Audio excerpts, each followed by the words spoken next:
A scholarship rejection is not always final. Every year, students get their decision reversed after a well-built appeal, while thousands of students just accept the no and walk away. Today, I'm giving you 5 strategic ways to appeal a rejected scholarship decision the right way.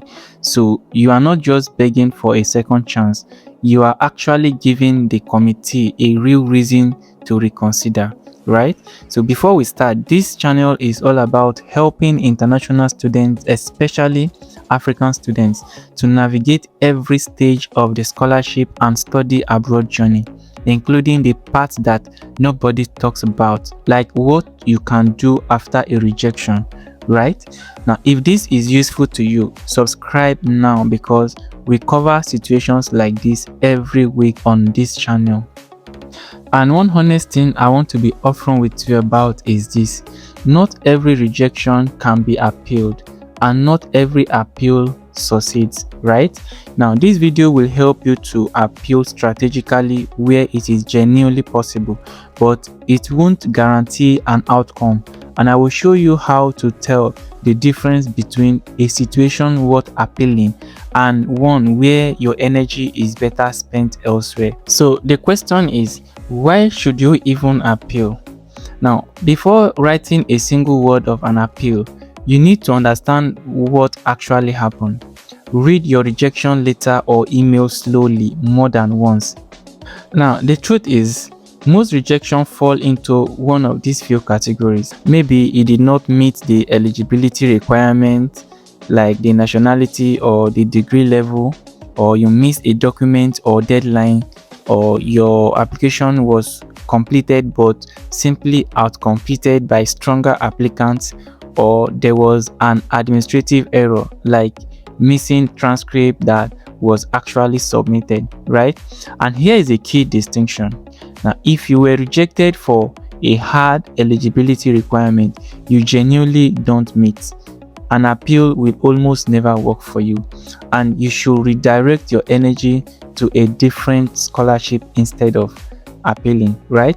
But if you were rejected due to a documentation issue or an administrative error or a borderline case where new information could change the outcome, an appeal is genuinely worth your time. Knowing which category you are in before you start writing saves you weeks of wasted effort. Now, let me take you through the 5 strategic ways to appeal a rejected scholarship decisions the right way. And the strategy number 1 is to request the specific reason for rejection. Now, the strategy number 1, and most students skip this step entirely: request a specific reason for your rejection before you appeal.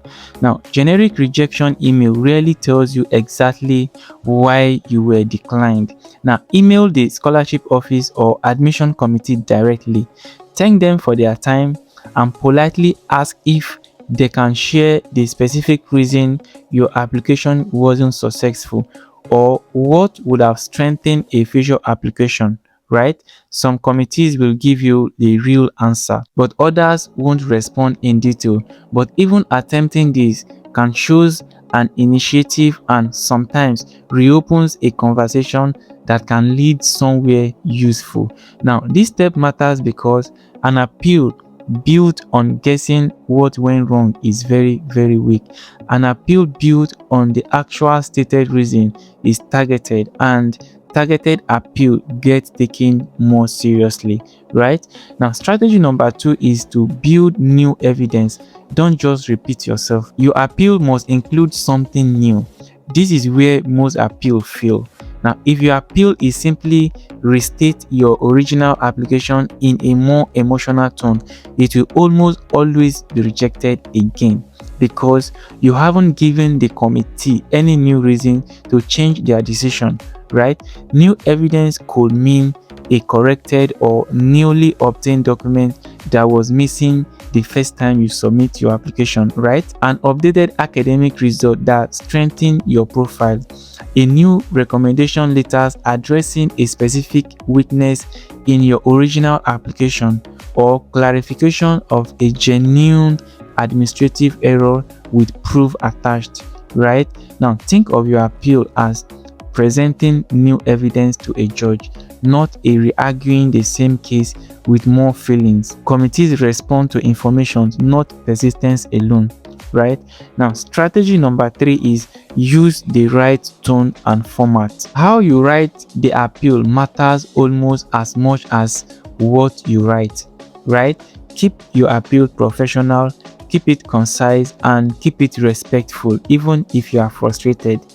Avoid languages that sound desperate or accusatory, right, towards the committee. Structure it clearly. Open by respectfully acknowledging their decision. State your specific reasons for appealing. Present your new evidence, and close with a clear, polite request, such as asking them to reconsider your application in light of the new information provided. A lightly written half-page appeal is far more likely to be read in full than a long emotional letter, right?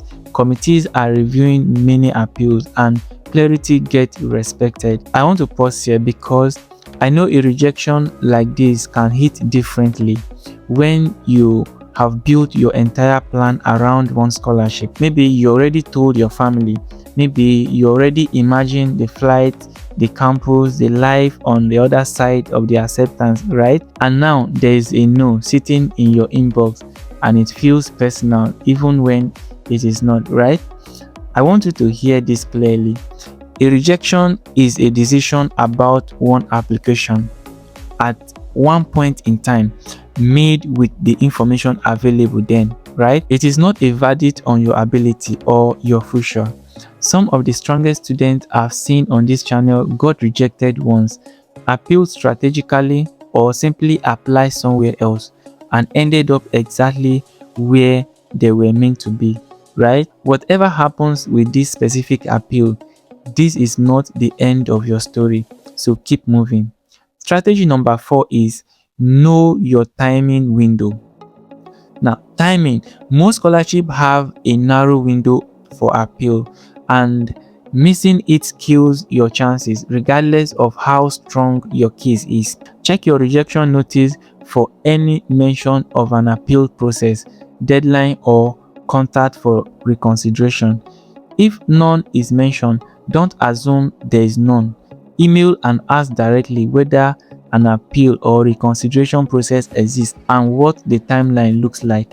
Submit your appeal as early as possible within that window, not at the last moment, since committees reviewing appeal close to their own deadline often have less time to give each case's real attention. If the scholarship explicitly states decisions are final with no appeal process, then respect that and move your energy towards a strategy 5 instead of pushing against a closed door, right?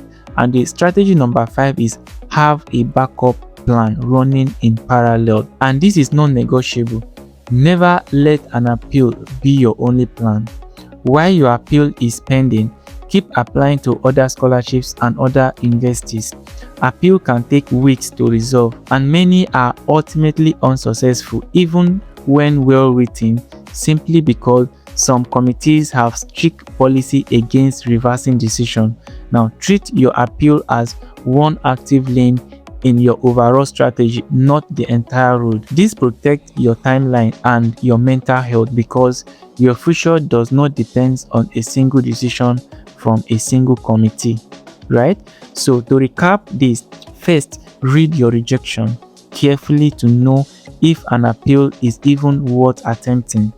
Then request the specific reason, build a new evidence rather than repeating yourself, write with a clear professional tone, respect your timing window, and keep other applications moving in parallel the entire time. If this video cleared up things up for you, subscribe. The best things you can do right now is hit that subscribe and turn on your notifications so you never miss the next opportunity that will be coming your way. I'll see you in the next one.